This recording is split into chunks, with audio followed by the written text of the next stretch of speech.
नमस्कार। आपका हमारे YouTube channel study with Yogesh sir में बहुत बहुत स्वागत अभिनंदन है।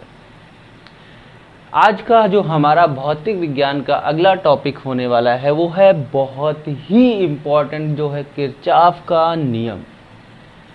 इलेक्ट्रॉनिक में अगर हमने किरचॉफ का नियम नहीं पढ़ा तो समझ लो पूरी इलेक्ट्रॉनिक नहीं पढ़ी।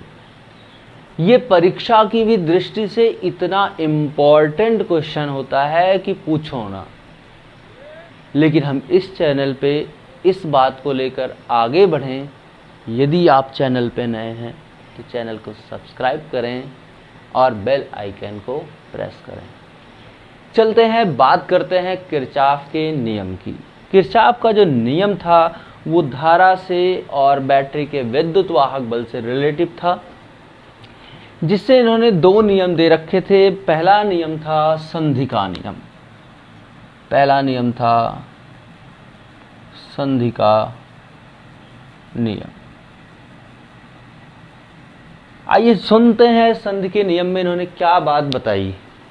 इन्होंने कहा कि किसी भी संधि पर मिलने वाली समस्त धाराओं का बीजगणितीय योग शून्य होता है। इसका मतलब क्या हुआ कि यदि हम कई चालक तार को लेते हैं जो अलग अलग सेल से जुड़े हुए हैं और उन चालक तारों को एक स्थान पे जोड़ देते हैं, तो जोड़ने के बाद जो उस चालक तार से या उस संधि पर फाइनली धारा का मान होगा वो कितना होता है? शून्य होता है। यानी कि जैसे यहाँ पे हमने चित्र बना रखा है कि हमने एक ही स्थान पर 1 2 3 4 5 6 7 और 8 चालक तारों को जोड़ दिया है। अब इस 8 चालक तारों में हम देख रहे हैं कुछ धाराएं बाहर की तरफ जा रही हैं, कुछ धाराएं संधि की ओर आ रही हैं। अब यहाँ पे इन धाराओं का हम कैसा योग करने वाले हैं? बीजगणितीय योग करने वाले हैं। यानी कि हम जाने वाली धाराओं को धनात्मक ले सकते हैं और आने वाली धाराओं को ऋणात्मक, या हम ऐसा भी कह सकते हैं कि आने वाली धारा को हमने धनात्मक ले रखा है और जाने वाली धारा को ऋणात्मक ले रखा है। तो यहाँ पे हमें इस बात का विशेष ध्यान होता है कि अगर हमने आने वाली धारा को धनात्मक माना तो जाने वाली धारा हो जाती है ऋणात्मक, और अगर आने वाले को ऋणात्मक माना तो जाने वाली धारा को मान लेते हैं धनात्मक। अब जानते हैं किरचॉफ का जो संधि का नियम था, फिर से एक बार सुनते हैं वो नियम क्या था। किरचॉफ ने कहा कि किसी भी संधि पर मिलने वाली समस्त धाराओं का बीजगणितीय योग सदैव शून्य होता है। आइए इसको हम लिखते हैं कैसे। इनका जो गणितीय रूप था, यहाँ पे मैंने 8 धाराओं को दिखा रखा है। अब हम यहाँ पे आने वाली धारा को धनात्मक और जाने वाली धारा को ऋणात्मक लेने वाले हैं। तो जैसा कि हम पहला ही देख रहे हैं, पहली ही धारा I1 संधि की ओर आ रही है, तो संधि की ओर आने वाली धारा को हम धन के साथ लिखने वाले हैं। I2 भी देख रहे हैं, ये संधि की ओर आने वाली ही धारा है, अर्थात प्लस I2। आगे देखते हैं I3 हमारा संधि से दूर जाने वाली धारा है। हमने कहा संधि की ओर जो धारा आएगी वो धनात्मक में ले रहा हूँ और जाने वाली को ऋणात्मक, तो इस बार हमारा यहाँ प्लस का निशान नहीं बल्कि क्या होने वाला है? Minus I3। अब फिर से संधि की ओर आने वाली धारा हम देख रहे हैं, अर्थात फिर संधि की ओर आ रही है तो इसे धनात्मक लिखना पड़ेगा, अर्थात धन I4। फिर संधि से दूर जाने वाली मिली, अर्थात ऋण I5। आगे बात करते हैं 6 की, तो 6 भी संधि से दूर जा रही है तो ऋण I6। 7 की बात करें तो ये भी संधि से दूर ही जा रही है, अर्थात ऋण I7। और 8 वाली भी संधि से दूर जा रही है धारा, अर्थात माइनस I8। अगर हम इनका योग करते हैं तो टोटल योगफल कितना आने वाला है? 0 आने वाला है। अर्थात इसे हम लिख सकते हैं सिग्मा I = 0। ये किरचॉफ का पहला नियम है।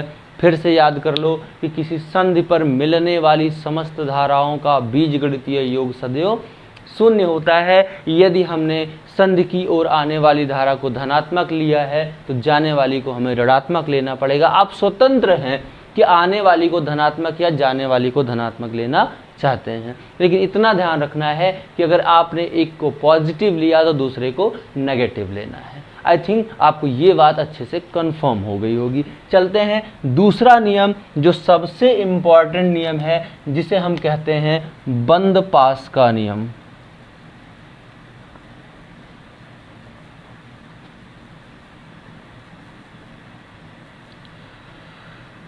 बंद पास का नियम बड़ा ही इम्पॉर्टेंट और रोचक नियम है। इस बंद पास के नियम में हम जानते हैं कि हमें क्या बताया जाता है। दूसरा नियम समझते हैं।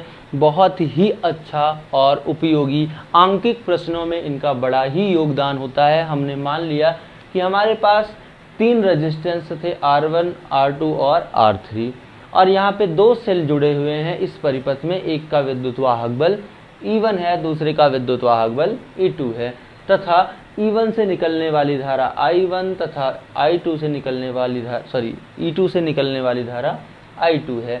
ये दोनों धाराएं आकर इस संधि पर मिलती हैं, इस जोड़ पर मिलती हैं, और यहाँ से जुड़ करके तीसरे चालक तार में जाती हैं।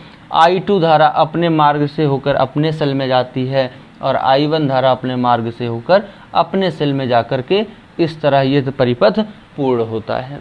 अब इसमें हम बंद पास का नियम लगाएंगे क्या, और बंद पास का नियम क्या है, तो आइए जानते हैं। किरचॉफ ने कहा कि किसी बंद पास में बहने वाली धारा, किसी बंद पास में बहने वाली धारा तथा उसके संगत प्रतिरोध का गुणनफल। संगत का मतलब वो धारा जिस प्रतिरोध से होकर जा रही है, वही प्रतिरोध उस धारा के लिए संगत प्रतिरोध कहलाता है। तो फिर से सुनिएगा इतनी बात, किसी परिपथ में या किसी बंद परिपथ में बहने वाली धारा तथा उसका संगत प्रतिरोध का गुणनफल, किसी बंद परिपथ में बहने वाली धारा तथा उसके संगत प्रतिरोधों के गुणनफल का बीजगणितीय योग। हमें किसका बीजगणितीय योग निकालना है? धारा और उसके संगत प्रतिरोध के गुणनफल का बीजगणितीय योग, तथा उसमें लगे विद्युत वाहक बलों के, यानी कि जो सेल लगे हुए हैं उन सेलों के विद्युत वाहक बलों के बीजगणितीय योग के बराबर होता है। अर्थात अगर इसे हम शॉर्टकट में लिखें तो लिख सकते हैं sigma I R is equal to sigma ई।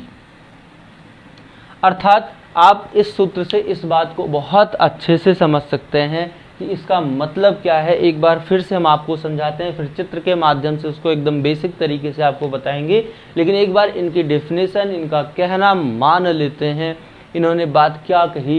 इन्होंने कहा कि यदि कोई बंद परिपथ है और उस बंद परिपथ में है तो अगर उसमें विद्युत वाहक बल होगा, यानी कि एक सेल लगा होगा, एक रेजिस्टेंस लगा होगा, कम से कम तो इतना ही होगा, और अगर इतनी सारी चीज़ें हैं तो उसमें क्या एक धारा भी उत्पन्न हो रही होगी।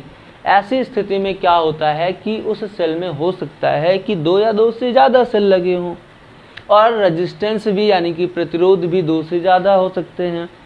तो ऐसी स्थिति में किरचॉफ ने जो नियम प्रतिपादित किया, उन्होंने क्या बताया कि किसी बंद परिपथ में बहने वाली धारा तथा वो धारा जिस प्रतिरोध से होकर जा रही है, उस धारा को उन प्रतिरोधों से गुणा करो और उनका बीजगणितीय योग निकालो।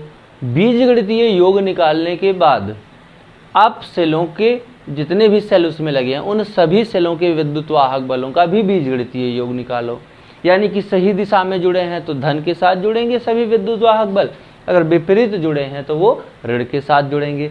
अब यहाँ पे इनका दोनों का जो बीजगणितीय योग है वो आपस में क्या होता है? बराबर होता है। एक बार दोहराते हैं और नियम को अच्छे से समझते हैं। किसी सेल में बहने वाली धारा तथा उसके संगत प्रतिरोधों के गुणनफलों के बीजगणितीय योग का मान उसमें लगे सभी विद्युत वाहक बलों के बीजगणितीय योग के बराबर होता है। आइए समझते हैं कि इसको हम अगर इस चित्र के माध्यम से अप्लाई करें तो क्या फॉर्मूला बन के आता है और क्या कैसे हमें इसमें जोड़ना पड़ता है। तो इसमें से हम सबसे पहले तो एक काम करते हैं कि कोई एक बंद पास लेते हैं, कोई क्लोज सर्किट लेते हैं। यहाँ पे हमने जो सेलेक्ट किया है वो A, B, C, D। हमने बंद पास लिया, कौन सा, बंद पास ए बी सी डी। बंद पास ए बी सी डी से हम बात करने वाले हैं। आप यहाँ पे एकदम से स्वतंत्र हैं कि आप किधर अपना हाथ रखना चाहते हैं। मतलब आप ए बिंदु से भी शुरुआत कर सकते हैं, बी बिंदु से भी शुरुआत कर सकते हैं, सी से भी कर सकते हैं और डी से भी कर सकते हैं। तो हम तो चलिए करते हैं बिंदु ए से शुरुआत। यहाँ से शुरुआत करते हैं तो हम देखते हैं बिंदु ए पर तो कोई रेजिस्टेंस नहीं है, लेकिन धारा का मान कितना है, I1। ये धारा यहाँ से ऐसे चलती हुई आ रही है। क्योंकि हमें पहला बंद पास लेना है, हमें नीचे वाले को समझ लो, इसका कोई मतलब ही नहीं, नीचे वाला चल लो, बंद पास है ही नहीं है। अब हम बात करते हैं ए से। जब हम चलते हैं आगे की तरफ बढ़ते हैं, यहाँ पे आते हैं, क्योंकि अभी हमें दो काम करना है, एक प्रतिरोध और उसमें बहने वाली धारा का गुणनफल करना है और उनको गुणनफल करके उनका बीजगणितीय योग भी निकाला है। तो यहाँ पे दो काम है आपका। तो पहला काम क्या है, धारा और प्रतिरोधों का गुणनफल करके बीजगणितीय योग निकालना, और दूसरा काम क्या है, सेलों का विद्युत वाहक बलों का बीजगणितीय योग निकालना। तो यहाँ पे हमने जो पहला काम सेलेक्ट किया है वो ये है कि धारा का और रेजिस्टेंस के बीजगणितीय योग हमें निकालना है। तो चलिए यहाँ पे करते हैं। तो आई यहाँ पे आया, पता चला यहाँ तक तो कोई प्रतिरोध ही नहीं मिला, यहाँ तक कोई प्रतिरोध नहीं मिला। अब यहाँ से हम क्या देख रहे हैं कि एक रेजिस्टेंस मिल रहा है, और इस रेजिस्टेंस में जो इस धारा का मान अगर हम देखें तो इस रेजिस्टेंस में कौन सी धारा आ रही है, I2। I2 क्या हमारे चलने की दिशा में आ रही है? हम तो ए से चले थे, ए से इधर गए, हम तो इधर बाएं से दाएं चल रहे हैं, और धारा किधर से आ रही है, दाएं से आ रही है। क्या हमारे चलने की दिशा में ये धारा बह रही है? नहीं बह रही है। जब हमारे चलने की दिशा में धारा नहीं है तो हम इस धारा और इस प्रतिरोध का जो गुणा करेंगे वो तो करेंगे ही I/R2, लेकिन चिन्ह क्या लगाएंगे, क्योंकि ये हमारे चलने की दिशा के विपरीत है, इसलिए इसके सामने का जो चिन्ह होगा वो माइनस का चिन्ह होने वाला है। अब आगे बढ़ते हैं इसी लाइन में, यहाँ आते हैं, यहाँ फिर से एक प्रतिरोध मिला।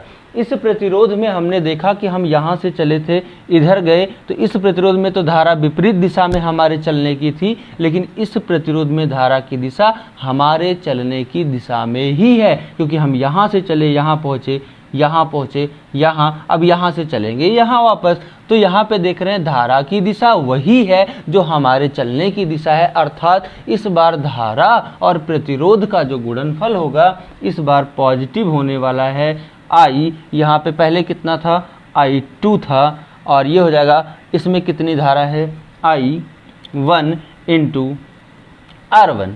अब हम यहाँ पे पार हो चुके हैं, अब यहाँ पहुँच चुके हैं। अब बारी किसकी है, अब हम यहाँ पे जोड़ते हैं सेलों के विद्युत वाहक बलों को। अब सेलों के विद्युत वाहक बलों को हम जोड़ते कैसे हैं, अगर हम ए से चलते हैं, हमें अगर सेल का धन सिरा पहले मिला तो उस सेल का विद्युत वाहक बल हम ऋण से नोट करते हैं, और अगर हमें पहले ऋण सिरा मिला तो उस सेल के विद्युत वाहक बल को हम धन से नोट करते हैं। तो आइए समझते हैं।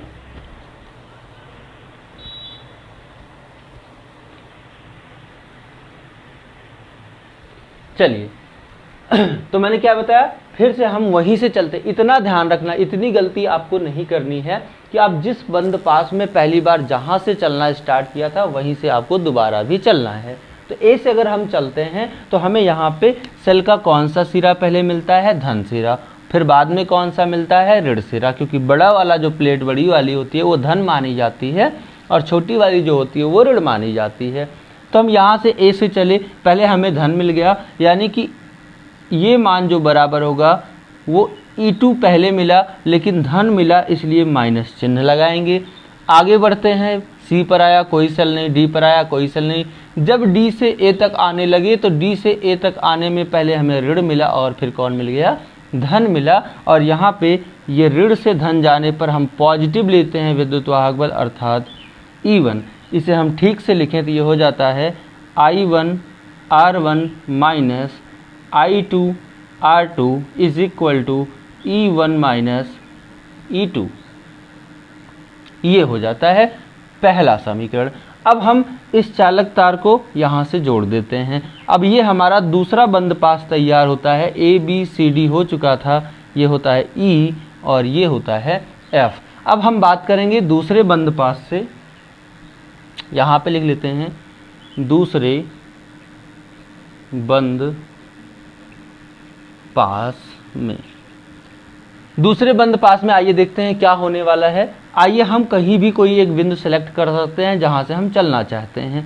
अगर हम बात करें बिंदु B से चलते हैं E पर, E से F पर, F से C पर, C से B पर, तो कैसे इसको हम हल करेंगे। तो B से अगर हम चल रहे हैं तो सबसे पहले B पर दो धाराएं मिल रही हैं, यानी कि I1 भी यहीं पर आ रही है, I2 भी यहीं पर आ रही है। दोनों धाराएं मिल करके I1 प्लस I2 यानी कि दोनों की धारा जुड़ करके यहाँ पर होकर जाती है, अर्थात इस प्रतिरोध में बहने वाली धारा का मान I1 प्लस I2 के बराबर होता है। ऐसी स्थिति में अब आगे हम बढ़ते हैं तो B से चले कोई प्रतिरोध नहीं, लेकिन B से F तक के बीच में, E से F तक के बीच में एक प्रतिरोध हमें R3 मिल जाता है, और हम जिस दिशा में चल रहे हैं उसी दिशा में इसमें धारा भी बह रही है, अर्थात इस प्रतिरोध और इस धारा का जो गुणनफल होगा वो धनात्मक होने वाला है। अर्थात यहाँ पे हम लिख सकते हैं R3 गुणे I1 प्लस I2। आगे बढ़ते हैं, यहाँ से C तक कोई रेजिस्टेंस नहीं है, लेकिन जब C से हम B की तरफ आने लगते हैं तो देखते हैं धारा की दिशा वही है जिस दिशा में हम चल रहे थे, अर्थात इस बार इनका और इनका गुणनफल फिर से धनात्मक होने वाला है, क्योंकि पिछले में इनका गुणनफल ऋणात्मक हुआ था। तो आइए लिख लेते हैं इनका भी, ये हो जाएगा धन के साथ I2 इंटू R2।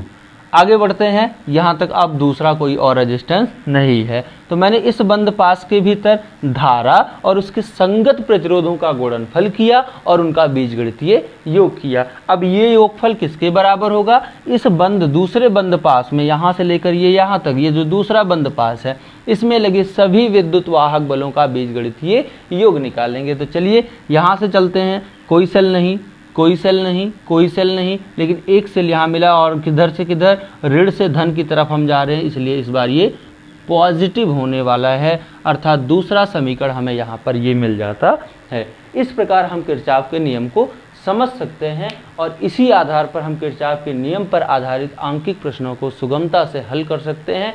अगर आपको कोई डाउट हो तो प्लीज़ हमें कमेंट करके बताइएगा, हम आपके लिए फिर से नई वीडियो बनाएंगे एक नए तरीके से। तब तक के लिए नमस्कार, खुश रहो, मस्त रहो।